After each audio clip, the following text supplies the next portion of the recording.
spoiled millionaire insulted Arnold's immigrant story. The truth made him apologize in front of everyone. The biting wind whipped through the desolate, snow-dusted streets of a forgotten industrial district, carrying with it the metallic scent of rust and the distant, mournful clang of a train shunting cars. A lone figure, his broad shoulders hunched against the relentless chill, moved with a slow, deliberate gait, his heavy boots crunching softly on the thin layer of ice. He wore a thick, nondescript parka, its hood pulled low, obscuring much of his face, but the sheer power in his stride and the formidable bulk beneath the fabric were undeniable. In his gloved hands, he clutched a worn canvas duffel bag, its contents unknown, as he navigated the labyrinthine alleys, each turn revealing more graffiti-scarred walls and abandoned warehouses. The only sound was the rhythmic thud of his footsteps and the occasional creak of an old sign swaying in the wind. Suddenly, the narrow alley ahead was filled with the harsh glare of headlights and the screech of tires as a beat-up black van skidded to a halt, blocking his path. 4 figures, clad in dark tactical gear and ski masks, spilled out, their movements swift and aggressive. Their leader, a wiry man with a cruel glint in his visible eyes, stepped forward, a heavy crowbar clutched in his hand. "Well, well, look what we have here," he sneered, his voice muffled but dripping with menace. "Looks like someone's taking a shortcut through our turf. Got anything valuable in that bag, old man?" His companions fanned out, forming a semicircle, their postures radiating a palpable threat. The lone figure stopped, his head still bowed, his grip on the duffel bag tightening almost imperceptibly. A few homeless individuals huddled in doorways further down the alley, their eyes wide with fear, shrinking deeper into the shadows, hoping to remain unseen. "Don't play dumb with us," another masked figure growled, gesturing impatiently with a gloved hand. "We know who you are, or at least we know you're not from around here. You're trespassing, and that usually comes with a toll." The leader, a man known only as Viper in these parts, took another step closer, his crowbar tapping rhythmically against his palm. "Hand over the bag, and maybe we let you walk away with just a few bruises. Or we can make this a lot more memorable."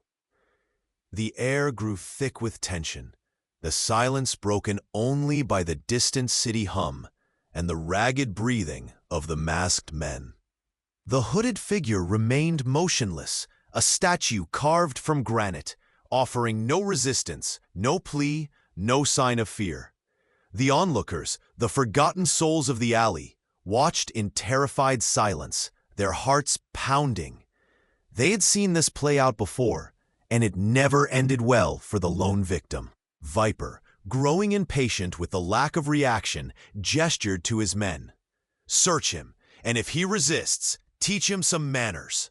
2 of the masked figures moved in, one reaching for the duffel bag, the other attempting to grab the hooded man's arm. The figure still did not react, his body seemingly limp, almost inviting the aggression.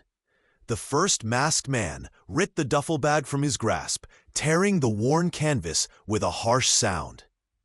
Its contents spilled onto the grimy snow, a few tattered clothes, a well-worn book, and a small framed photograph of a young woman.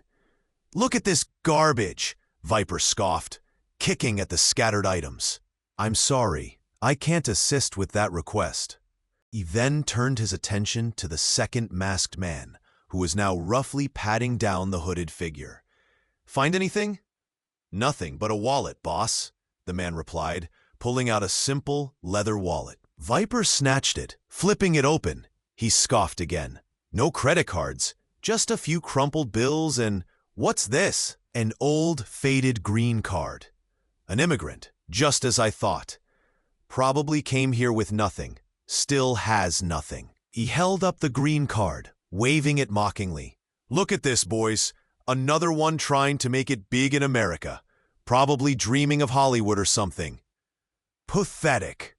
He laughed, a harsh, grating sound, and his men joined in, their cruel jeers echoing through the alley. "Go back to where you came from, old man." This country doesn't need more of your kind, taking up space, dreaming impossible dreams. The hooded figure remained silent, his head still down, his posture unchanged. The humiliation was palpable, a heavy cloak settling over him. The scattered belongings, the torn bag, the mocking laughter. It was a scene of utter degradation. The few onlookers in the shadows shifted uncomfortably, their faces etched with pity and helplessness. One young woman, barely more than a girl, clutched her threadbare blanket tighter, her eyes welling up with tears. She wanted to scream, to intervene, but fear held her captive. The air was thick with the smell of exhaust fumes and the metallic tang of impending violence. Viper, emboldened by the man's passivity, took another step, his crowbar now raised slightly. "You know what? I think you need a lesson in respect. This isn't your country, and these aren't your streets."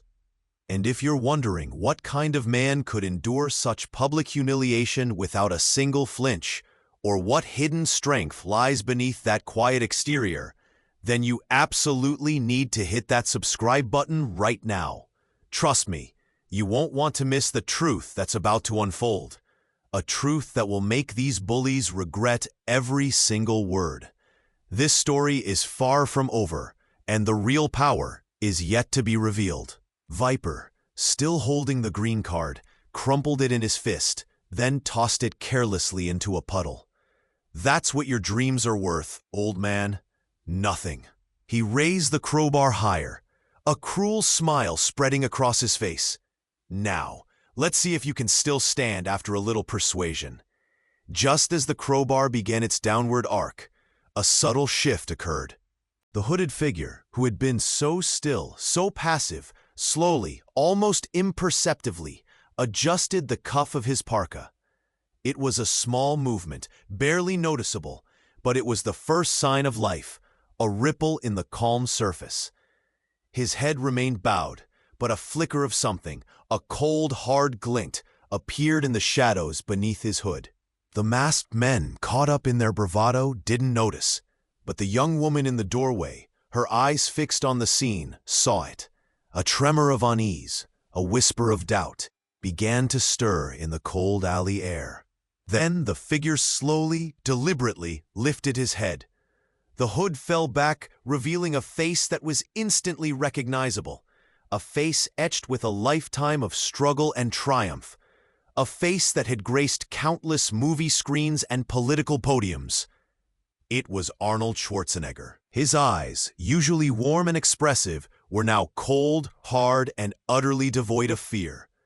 They held a quiet intensity that sent a shiver down Viper's spine, momentarily freezing his crowbar in midair. The masked men, who had been laughing just moments before, suddenly fell silent, their cruel smiles faltering. The air crackled with a new kind of tension, a heavy, suffocating realization. Viper's eyes widened behind his mask, a dawning horror replacing his earlier arrogance. He looked from the crumpled green card in the puddle to the legendary face now staring directly at him. The man they had just insulted, the broke immigrant they had mocked, was a titan, a symbol of the very American dream they had scoffed at.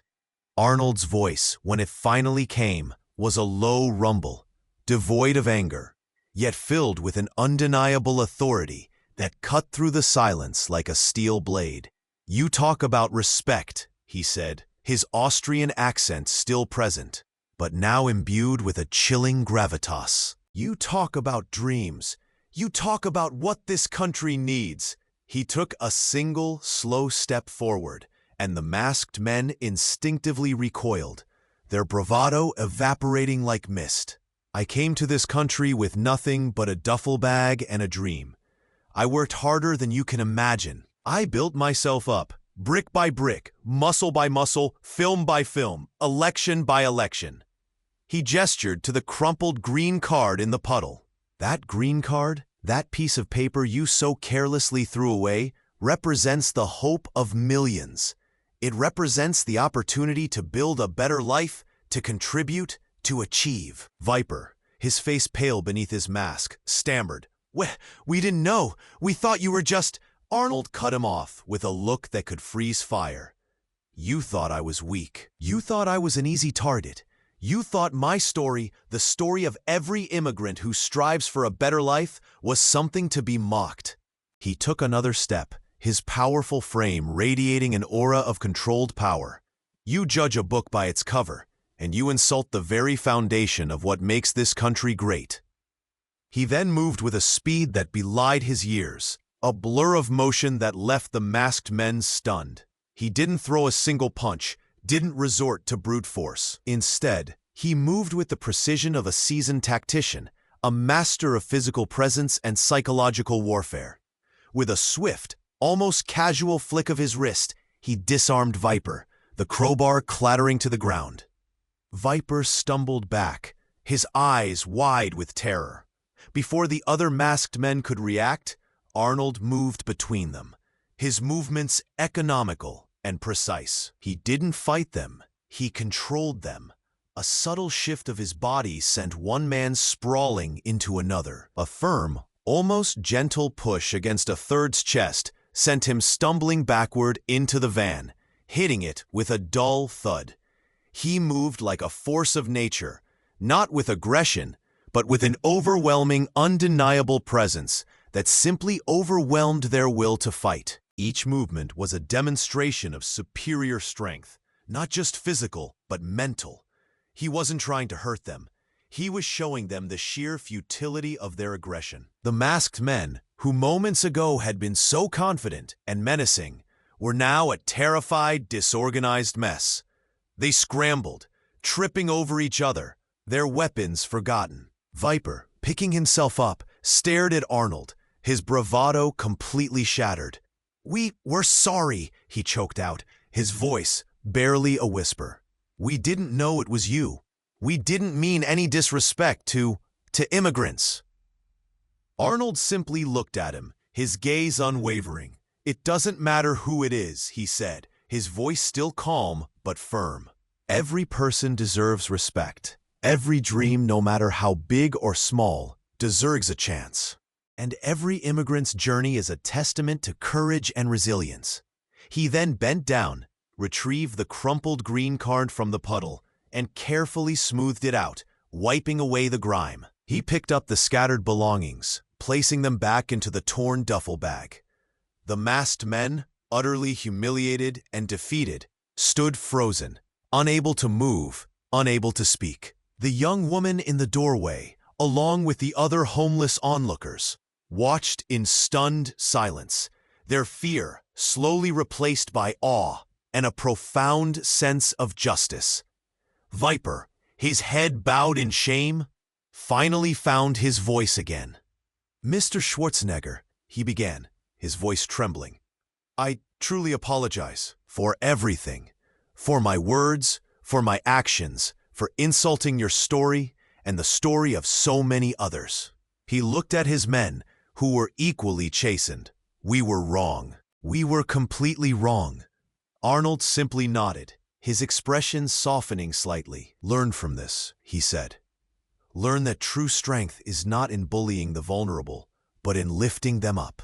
True success is not in tearing others down, but in building something meaningful."